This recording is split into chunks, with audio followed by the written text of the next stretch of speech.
Baik, selamat datang di perkuliahan Algebra Linear. Untuk kesempatan kali ini, di pertemuan yang pertama, saya Bapak Rosyid Ridho Al-Hakim dari Departemen Sistem Informasi Fakultas Sains dan Teknologi Universitas Harapan Bangsa akan menyampaikan materi untuk pertemuan pertama ini. Topiknya mengenai sistem persamaan linier.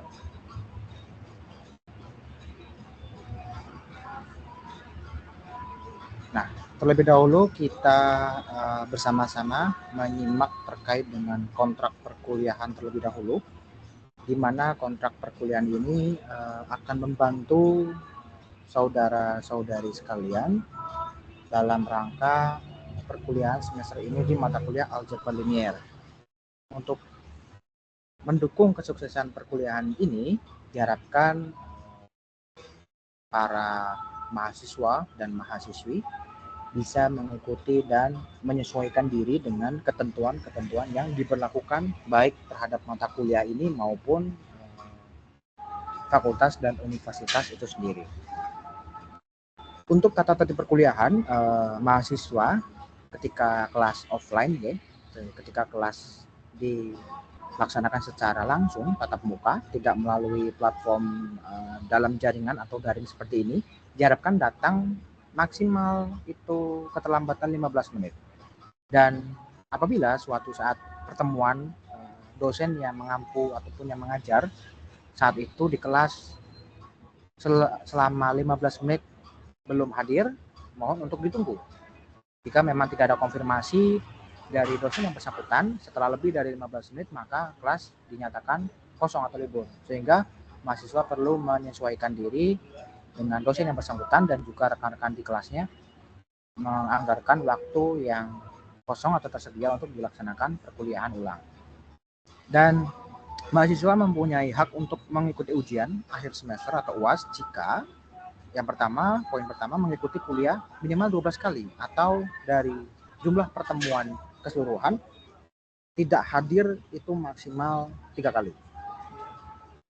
Sehingga dalam upaya untuk perkuliahan dalam jaringan ini, ketentuan seperti ini mungkin akan menyesuaikan diri selama mahasiswa masih bisa mengakses e-learning ataupun Skalsa ataupun video perkuliahan ini dan juga mengerjakan segala penugasan maupun yang diberikan untuk menunjang perkuliahan tanpa adanya lewat batas ya. Misal ada pertemuan pertama, ada tugas, maka sebelum pertemuan kedua diupayakan sudah selesai tugasnya. Silakan disesuaikan waktunya selama bekerja sehingga tidak mengganggu bekerja maupun tidak mengganggu perkuliahan itu sendiri juga. Dan setiap mata kuliah dan juga termasuk algebra linear ini mahasiswa wajib mengumpulkan yang namanya tugas terstruktur atau kita sebut sebagai TT atau TTT. Tugas terstruktur ini biasanya akan disampaikan oleh dosen yang bersangkutan atau dosen pengampu mata kuliah, dan umumnya pengumpulannya itu kebanyakan ya, kebanyakan mata kuliah itu sebelum UTS dilaksanakan dan juga sebelum UAS dilaksanakan. Jadi 2 kali TTT-nya selama 1 semester di setiap mata kuliah. Jadi silakan diatur waktunya. Jika memang penugasan TT itu sudah dibuka, maka bisa mulai dicicil, dikerjakan secara bertahap sehingga ketika tenggat waktu yang ditentukan untuk pengumpulan di Skalsa itu sudah bisa dikumpulkan dan tidak ada keterlambatan maupun hal-hal yang tidak diinginkan di kemudian hari. Seperti itu. Dan kita juga mempunyai komponen penilaian di mana ini akan menjadi patokan daripada saudara-saudari ketika mengikuti perkuliahan. Jadi yang membedakan dengan sistem penilaian di SMA atau di sekolah, kalau di universitas, di perkuliahan itu poin untuk mendapatkan nilai akhir dari mata kuliah tertentu terdiri atas beberapa komponen penilaian. Yang pertama keaktifan, di mana ketika saudara mengakses Skalsa, kemudian menyelesaikan segala penugasan yang diberikan dan juga mengikuti ujian tengah semester serta ujian akhir semester, dan ketika ada rubrik diskusi juga aktif berdiskusi dalam platform Skalsa tersebut, maka akan mendapatkan nilai keaktifan sebesar 10%. Jadi saudara-saudari sudah menabung 10% setidaknya dalam satu semester. Kemudian jika ada kuis, misalnya di pertemuan tertentu, pertemuan keberapa itu ada kuis sebelum kuliah atau setelah kuliah sebelum berakhir, itu silakan diselesaikan atau dikerjakan dengan baik sehingga saudara-saudari juga sudah menabung poin 10% lagi, ya, yaitu poin dari komponen kuis. Sedangkan tugas yang dimaksud di sini adalah tugas terstruktur atau TTT atau TT, besar nilainya adalah 30% sendiri. Nah, jadi ini sangat-sangat tinggi ya, saudara-saudari, rekan-rekan semua. Jadi diharapkan ketika tugas terstruktur itu sudah dibuka oleh dosen yang bersangkutan di mata kuliah tertentu termasuk di aljabar linear ini, maka harapannya tugas ini bisa dikerjakan dengan baik. Bentuknya individu atau kelompok itu berbeda-beda tergantung kebijakan dosen, dan setelah rekan-rekan menyelesaikan dan mengumpulkan, maka sudah menabung juga komponen penilaian sebesar 30%. Jadi ketika 3 komponen di atas ini sudah diselesaikan dengan baik, maka sudah menabung sekitar 50% atau separuh dari keseluruhan penilaian yang ada di mata kuliah aljabar linear. Mungkin berlaku juga untuk beberapa mata kuliah yang lain tergantung dari kebijakan dosen masing-masing untuk komponen penilaiannya. Dan 2 komponen terakhir yang bobotnya sama yaitu UTS dan UAS, ujian tengah semester, itu dilaksanakan untuk menilai dan mengevaluasi pertemuan pertama hingga pertemuan ke-7. Kemudian pertemuan ke-8 itu adalah UTS itu sendiri. Dan UTS nanti ke kelas karyawan ini akan dilaksanakan secara daring melalui platform Scalsa. UTS mempunyai komponen 25%, sedangkan UAS juga mempunyai komponen 25%, di mana UAS ini akan mengevaluasi dan menilai kemampuan penyerapan materi dari saudara-saudari sekalian dari pertemuan ke-9 sampai dengan pertemuan ke-15 seperti itu. Dosen pengampu daripada mata kuliah aljabar linear ini, mohon maaf karena ada kesalahan penulisan nama ya. Harusnya itu saya dan juga Bu Hoirunisa atau Bu Nisa. Nanti akan membersamai rekan-rekan semua selama 1 semester di mata kuliah aljabar linear. Oke, kita langsung saja mengenal apa itu sistem persamaan linear. Kita sebut sebagai SPL. SPL akan diturunkan menjadi SPLDV, SPLTV ketika apa? Ketika sistem persamaan linear ini mempunyai lebih dari satu variabel. Apa itu variabel?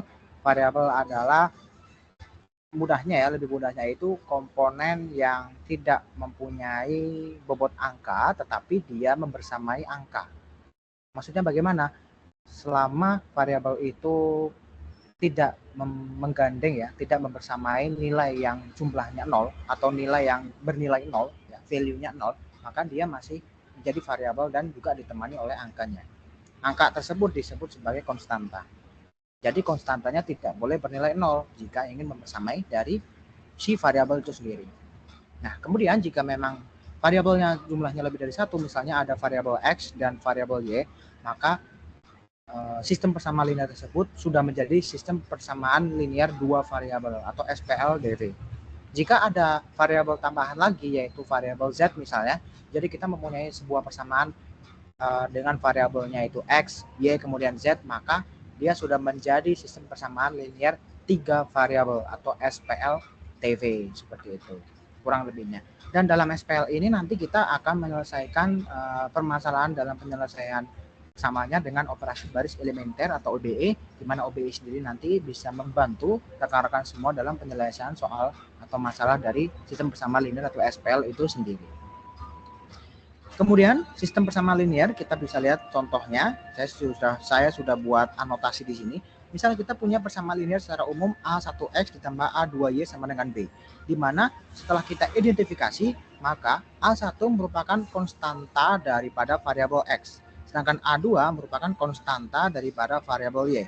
Dan persamaan ini merupakan persamaan linear 2 variabel, yaitu ada X dan juga ada Y. Dan untuk B sendiri, B juga merupakan konstanta, namun konstantanya adalah konstanta hasil. Begitu. Sedangkan A1 dan A2, saya ulangi, merupakan konstanta variabel. Dan B sendiri atau sebelah kanan daripada sama dengan merupakan konstanta hasil. Jika nilai A1 ataupun A2 bernilai 1, biasanya tidak ditulis dalam bentuk angka untuk membersamai si variabelnya itu sendiri. Misal dalam hal ini kita punya A1-nya sama dengan 1 nilainya. Maka umumnya persamaan ini akan ditulis X plus, misalnya A2 kita punya 2, maka X plus 2Y sama dengan, misal kita B nilainya 5 sama dengan 5. Berarti A1 ini bernilai 1. Dalam notasi matematikanya tidak ada angka satunya, tapi langsung X. Ya, X plus berapa tadi? 2Y sama dengan 5, misalnya seperti itu. Berarti kita bisa mempunyai persepsi yang sama terkait dengan notasi matematika. Dan ketika kita mempunyai SPL yang cukup banyak n buah variabelnya, maka kita notasikan dengan A1X1 ditambah A2X2 ditambah titik-titik-titik ya sampai jumlah yang kita tentukan dengan nilai n atau keberapanya. Ya. Jadi n ini artinya adalah berapa buah variabelnya. Ya, kita ingat kembali bahwasanya jika ada angka atau konstanta yang membersamai variabel, maka dia disebut dengan konstanta variabel, dan itu wajib hukumnya seperti itu. B sendiri merupakan konstanta hasil. Kita notasikan di sini, dan rekan-rekan semua bisa melihat beberapa notasi di sini, di mana angka-angka yang kita tidak boleh nilainya 0 itu angka yang ada bersama variabel. Jika C-nya memang sama dengan 0, maka itu masih bisa berlaku. Namun jika nilai A maupun nilai B-nya di notasi ini ya, atau nilai A1 dan A2-nya itu nilainya 0, maka tidak bisa disebut sebagai sistem bersama linear. Karena nilai konstanta variabelnya itu tidak memenuhi syarat, yaitu tidak lebih dari 0, seperti itu. Ini ada beberapa contoh sistem persamaan linear. Yang pertama, ada contoh persamaan pertama yaitu akar 25X ditambah akar 36Y sama dengan C. Ini disebut dengan sistem persamaan linear juga, meskipun bentuknya adalah akar. Yang kedua, saya tulis di bawah ya ini. 5X ditambah akar 9 ditambah akar 4 tanda kurung Y sama dengan C. Ini juga merupakan sistem persamaan linear, di mana ada bentuk bilangan real dan juga ada bentuk bilangan akar. Kita mungkin bisa menyelesaikan akar-akar ini, akar 9 ditambah akar 4, kemudian nanti kita akan mendapatkan akar hasil dari penjumlahan kedua akar ini dan membersamai si variabel Y. Kemudian yang contoh ketiga, variabel X dan Y juga ditemani oleh konstanta hasil 5X dan ditambah 6Y. Masing-masing punya konstanta yang lebih besar dari 0. Oke, ini ada contoh lagi. Semuanya merujuk pada selama nilai konstanta variabel itu tidak bernilai 0, maka masih bisa menjadi sebuah SPL atau sebuah persamaan linear. Kuncinya adalah seperti itu. Mau dijumlah, mau dikurangi, itu masih bisa diselesaikan. Itu masih bisa menjadi bentuk sistem persamaan linear. Sistem persamaan linear ini akan membuat masalah jika jumlah variabelnya cukup banyak dan lebih dari satu sistem persamaan linear. Maka kita akan mempunyai beberapa solusi-solusi untuk menyelesaikan penyelesaian dari permasalahan sistem persamaan linear. Kita perhatikan di sini contoh 2 kali 1 ditambah 2x1 ditambah x2. Berarti di sini nilai konstanta variabel x2 adalah 1 ya, karena tidak ditulis tapi dia ada nilainya, dan juga ditambah 3x3 sama dengan 5. Dan hal seperti ini umum dijumpai dalam notasi matematika. Kita punya persamaan, 3 persamaan ya.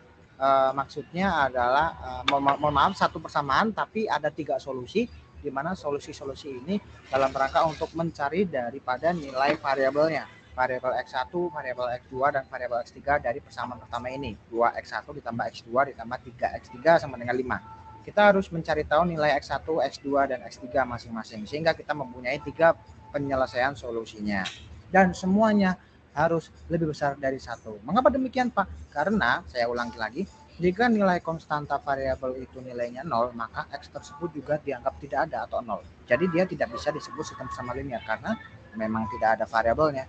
Seperti itu. Jadi ketika secara logika nilai masing-masing variabel juga tidak boleh bernilai 0, karena 0 adalah tidak ada. Maknanya seperti itu. Jadi harus punya solusi ataupun nilainya yang lebih dari 1.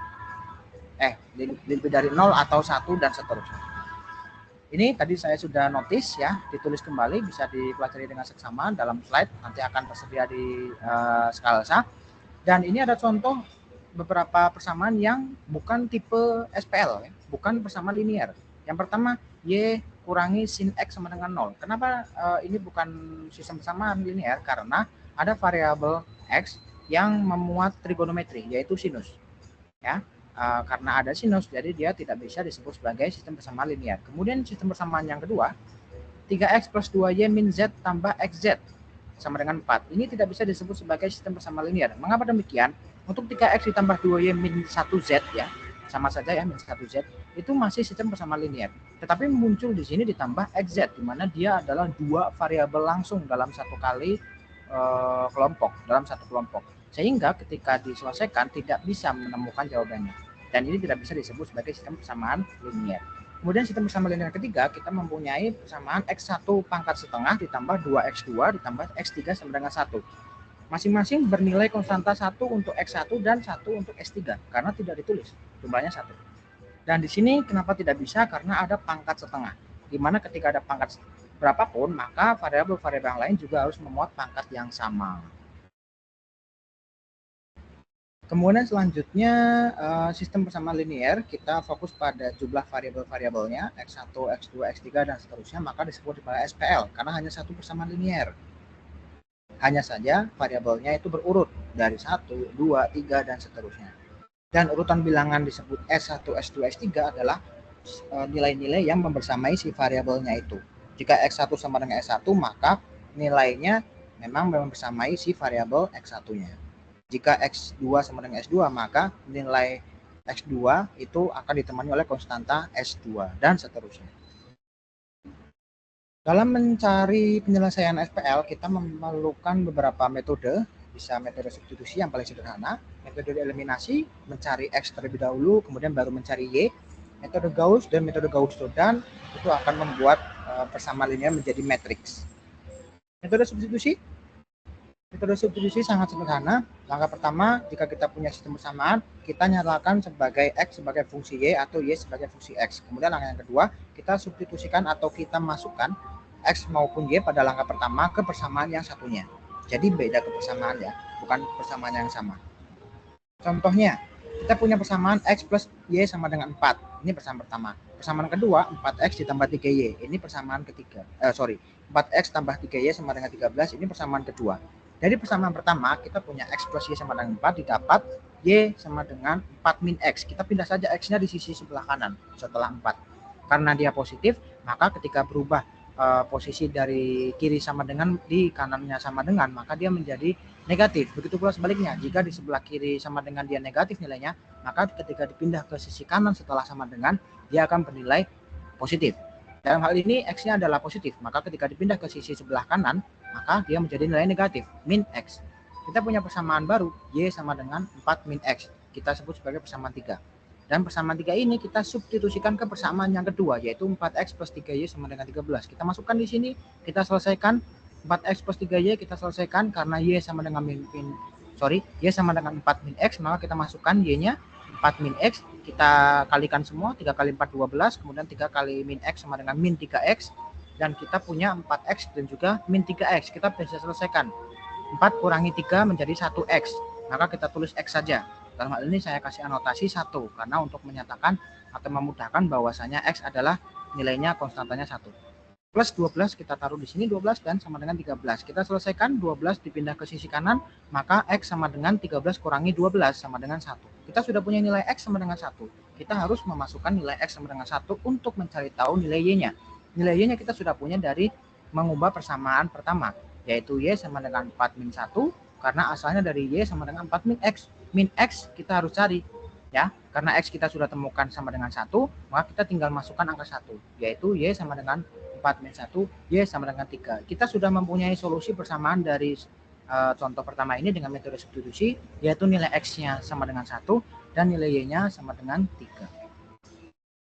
Metode eliminasi, jadi kita akan mengeliminasi variabel atau pengubah Y dengan cara mencari nilai X-nya. Begitu pula sebaliknya, kita mencari Y-nya, maka kita eliminasi atau kita buang terlebih dahulu variabel X-nya. Kita contoh seperti ini.